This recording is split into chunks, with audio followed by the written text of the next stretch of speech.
എല്ലാവർക്കും നമസ്കാരം. നിത്യാനന്ദ യോഗ കേന്ദ്രത്തിൻ്റെ പുതിയൊരു വീഡിയോയിലേക്ക് ഏവർക്കും സ്വാഗതം. നമ്മുടെ ജീവിതത്തെ കാർന്നു തിന്നുന്ന 6 ദോഷങ്ങളാണ് നിദ്ര, തന്ത്രി, ഭയം, ക്രോധം, ആലസ്യം, ദീർഘസൂത്രത. ഇന്ന് നമ്മളിവിടെ പറയാൻ പോകുന്നത് 5 ആസനങ്ങളെ പറ്റിയാണ്. ശശാസനം, ഗരുഡാസനം, വിപരീത കരണി മുദ്ര, കൂർമാസനം, സുപ്തവജ്രാസനം. ഈ 5 ആസനങ്ങൾ എങ്ങനെ ചെയ്യുന്നുവെന്നും അതിൻ്റെ ഗുണങ്ങൾ എന്തൊക്കെയാണെന്നും നമുക്ക് നോക്കാം.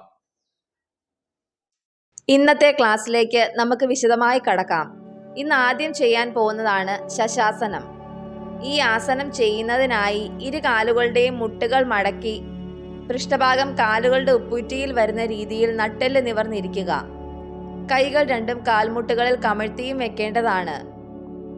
ഇനി 2 കൈകളും മുന്നോട്ട് കൊണ്ടുവന്ന് നെഞ്ചോട് ചേർത്ത് തൊഴുതു പിടിക്കുകയും സാവധാനം ശ്വാസം ഉള്ളിലേക്ക് എടുത്തുകൊണ്ട് കൈകൾ മുകളിലേക്ക് ഉയർത്തിക്കൊണ്ട് വന്ന് തലക്കിരുവശങ്ങളിലുമായി ചെവികളോട് ചേർത്ത് പിടിക്കുകയും ചെയ്യേണ്ടതാണ്.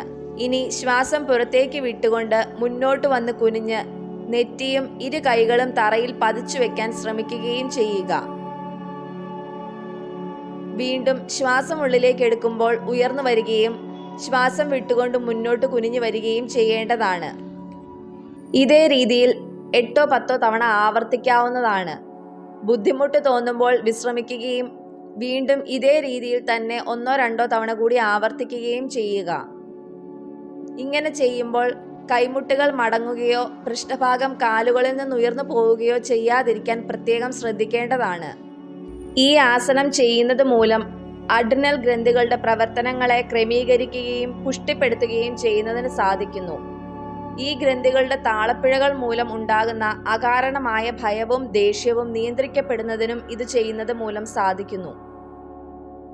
ജീവിതത്തിലെ ഒട്ടുമിക്ക പ്രശ്നങ്ങളെയും പ്രതിസന്ധികളെയും നേരിടുന്നതിനുള്ള ഊർജം ഈ ആസനം ചെയ്യുന്നത് മൂലം ലഭിക്കുന്നതാണ്. ഇത് ചെയ്യുന്നതിലൂടെ മുഖകാന്തി വർദ്ധിച്ചു വരുന്നതിനും അരക്കെട്ടിന് നല്ല രീതിയിൽ ഉറപ്പും ബലവും ലഭിക്കുന്നതിനും സാധിക്കുന്നു.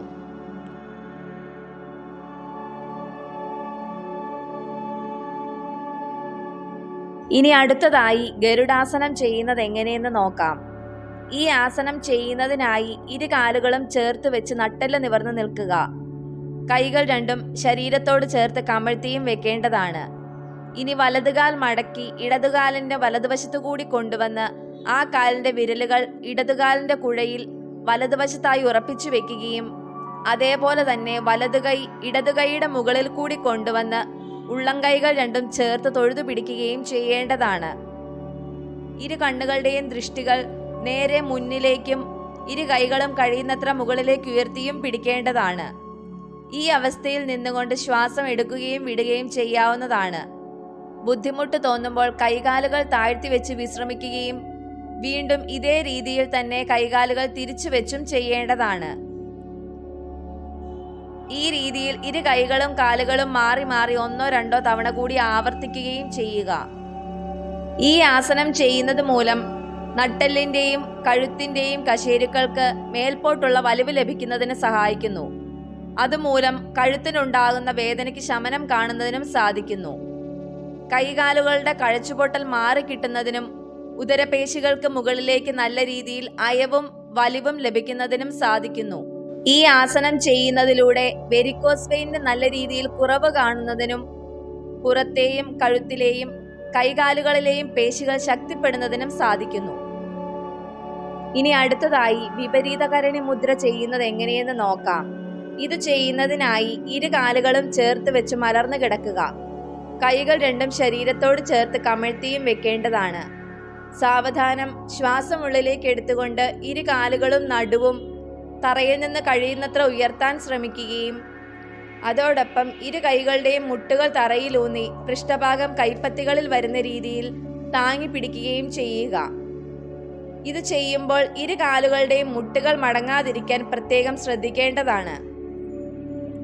2 കണ്ണുകളുടെയും ദൃഷ്ടികൾ പുരികങ്ങൾക്ക് മധ്യഭാഗത്തായി വരികയും വേണം. ഈ അവസ്ഥയിൽ നാക്ക് വളച്ചു പിടിച്ച് നാക്കിന്റെ അഗ്രം മുകളിലത്തെ വരിയിലെ പല്ലുകളുടെ ചുവട്ടിലും നാക്കിന്റെ മധ്യഭാഗം മേലെണ്ണാക്കിലും മുട്ടിയായിരിക്കണം വരുന്നത്. ഇങ്ങനെ ചെയ്യുന്നതിനെ ജിഹ്വാബന്ധം എന്നാണ് പറയുന്നത്. ഈ നിലയിൽ നിന്നുകൊണ്ട് സാവധാനം ശ്വാസം എടുക്കുകയും വിടുകയും ചെയ്യാവുന്നതാണ്. പറ്റുന്നത്ര സമയം ഈ രീതിയിൽ തുടർന്ന ശേഷം ബുദ്ധിമുട്ട് തോന്നുമ്പോൾ ശ്വാസം പുറത്തേക്ക് വിട്ടുകൊണ്ട് ഇരു കാലുകളും തലയ്ക്ക് പുറകുവശത്തേക്കായി താഴ്ത്തിക്കൊണ്ടുവരികയും അതോടൊപ്പം ഇരു കൈകളും പൃഷ്ഠഭാഗത്തിൽ നിന്നെടുത്ത് തറയിൽ പതിച്ചു വെക്കുകയും ചെയ്യേണ്ടതാണ്. അതിനുശേഷം ശ്വാസം ഉള്ളിലേക്ക് എടുത്തുകൊണ്ട് ഇരു കാലുകളും ഉടലും തറയിൽ പതിച്ചു വെക്കുകയും ചെയ്യുക. ഈ രീതിയിൽ 1-2 തവണ കൂടി വീണ്ടും ആവർത്തിക്കാവുന്നതാണ്.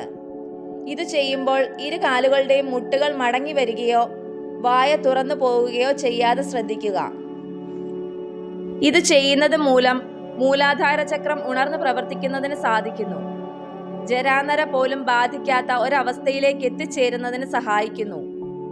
ശരിയായ രീതിയിൽ ഉറക്കം ലഭിക്കുന്നതിനും നല്ല രീതിയിൽ ഉണർവും ഉന്മേഷവും ലഭിക്കുന്നതിനും ഈ ആസനം ചെയ്യുന്നത് മൂലം സാധിക്കുന്നതാണ്.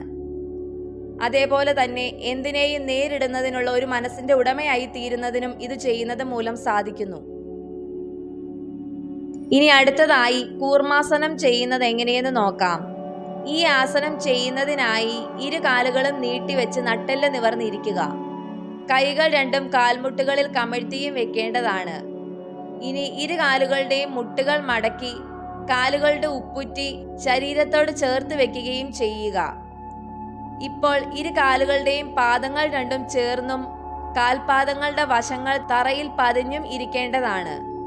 ഇനി ഇരു കാലുകളുടെയും മുട്ടുകൾ അകത്തി ഇരു കൈകളും കാൽമുട്ടുകൾക്കിടയിലൂടെ മുന്നോട്ട് കൊണ്ടുവന്ന് കാലുകളുടെ പാദങ്ങളിൽ പിടിക്കുകയും ചെയ്യുക.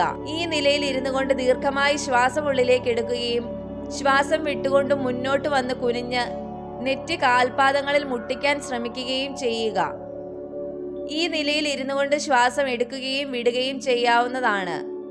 പറ്റുന്നത്ര സമയം ഈ രീതിയിൽ തുടർന്ന ശേഷം ബുദ്ധിമുട്ട് തോന്നുമ്പോൾ ശ്വാസം ഉള്ളിലേക്ക് എടുത്തുകൊണ്ട് ഉയർന്നു വരികയും കാലുകൾ നീട്ടിവെച്ച് വിശ്രമിക്കുകയും ചെയ്യാവുന്നതാണ്.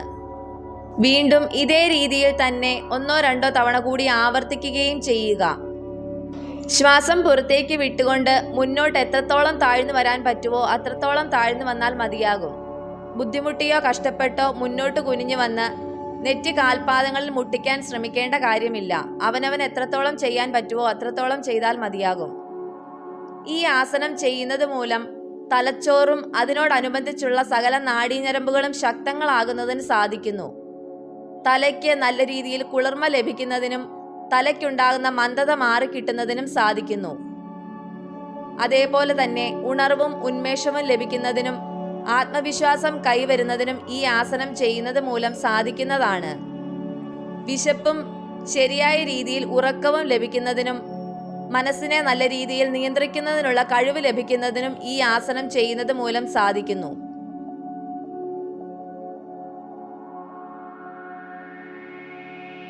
ഇനി അടുത്തതായി സുപ്തവജ്രാസനം ചെയ്യുന്നത് എങ്ങനെയെന്ന് നോക്കാം. ഈ ആസനം ചെയ്യുന്നതിനായി ഇരു കാലുകളുടെയും മുട്ടുകൾ മടക്കി പൃഷ്ഠഭാഗം തറയിൽ വരുന്ന രീതിയിൽ നട്ടെല്ല് നിവർന്നിരിക്കുക. ഇങ്ങനെ ഇരിക്കുന്നതിനെ പൂർണ്ണ വജ്രാസനം എന്നാണ് പറയുന്നത്. ഈ അവസ്ഥയിൽ ഇരിക്കാൻ പറ്റുന്നവർ മാത്രം ഈ ആസനം പരിശീലിച്ചാൽ മതിയാകും. അല്ലാത്തവർക്ക് ഇരു കാലുകളുടെയും മുട്ടുകൾ മടക്കി പൃഷ്ഠഭാഗം കാലുകളുടെ ഉപ്പുറ്റിയിൽ വരുന്ന രീതിയിൽ നട്ടെല്ല് നിവർന്നിരിക്കുകയും ഈ രീതിയിൽ 1-2 ആഴ്ച പരിശീലിക്കുകയും ചെയ്യാവുന്നതാണ്. അതിനുശേഷം ഇരു കാലുകളും അല്പം അകത്തി പൃഷ്ഠഭാഗം തറയിൽ വരുന്ന രീതിയിൽ നട്ടെല്ല് നിവർന്നിരിക്കാൻ 1-2 ആഴ്ച പരിശീലിക്കേണ്ടതാണ്. ഈ അവസ്ഥയിൽ ഇരിക്കാൻ പരിശീലിച്ചവർ മാത്രം ഇനി പറയുന്ന രീതിയിൽ ചെയ്താൽ മതിയാകും. കാൽപാദങ്ങൾ രണ്ടും അകത്തി വെച്ച് പൃഷ്ഠഭാഗം തറയിൽ വരുന്ന രീതിയിൽ ഇരിക്കുകയും ഇരു കൈകളും കാൽമുട്ടുകൾക്ക് മുകളിൽ കമഴ്ത്തി വെക്കുകയും ചെയ്യേണ്ടതാണ്. ഇനി ഇരു കൈകളും പുറകോട്ട് കൊണ്ടുവന്ന് കൈമുട്ടുകൾ തറയിലൂന്നി പുറകോട്ട് ശരീരം പതിച്ചു വെച്ച് കിടക്കാൻ ശ്രമിക്കുക. ശരീരം മുഴുവനായി തറയിൽ പതിഞ്ഞിരിക്കേണ്ടതാണ്. അതിനുശേഷം ഇരു കൈകളും പുറകോട്ട് നീട്ടി കൈകൾ തമ്മിൽ കോർത്തു പിടിക്കുകയും ഉള്ളംകൈകൾ വെളിയിലേക്ക് വരുന്ന രീതിയിൽ പിടിക്കുകയും ചെയ്യേണ്ടതാണ്.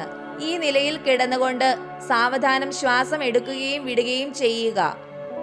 പറ്റുന്നത്ര സമയം ഈ രീതിയിൽ തുടർന്ന ശേഷം ബുദ്ധിമുട്ട് തോന്നുമ്പോൾ കൈമുട്ടുകൾ തറയിൽ ഊന്നി ഉയർന്നു വരികയും ചെയ്യേണ്ടതാണ്. മുട്ടിനു വേദന അനുഭവിക്കുന്നവർ ഈ ആസനം പരിശീലിക്കാതിരിക്കുന്നതായിരിക്കും ഉത്തമം.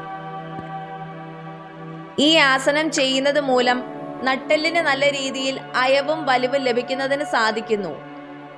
നട്ടെല്ലിനും അതിനോടനുബന്ധിച്ചുള്ള നാഡീഞരമ്പുകൾക്കും പേശികൾക്കും ശരിയായ രീതിയിൽ പ്രവർത്തനം ലഭിക്കുന്നതിനും ഇത് ചെയ്യുന്നത് മൂലം സാധിക്കുന്നതാണ്. ശ്വാസകോശത്തിനും ഹൃദയത്തിനും ശരിയായ രീതിയിൽ വികാസം ലഭിക്കുന്നത് കൊണ്ട് തന്നെ ധാരാളം പ്രാണവായു ശരീരത്തിലേക്ക് കയറുന്നതിനും സാധിക്കുന്നു.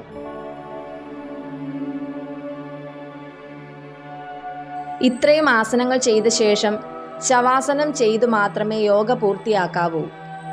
ശശാസനം, ഗരുഡാസനം, വിപരീത കരണി മുദ്ര, കൂർമാസനം, സുപ്തവജ്രാസനം എന്നീ 5 ആസനങ്ങളാണ് ഇന്ന് നമ്മൾ പുതുതായി പരിശീലിച്ചത്.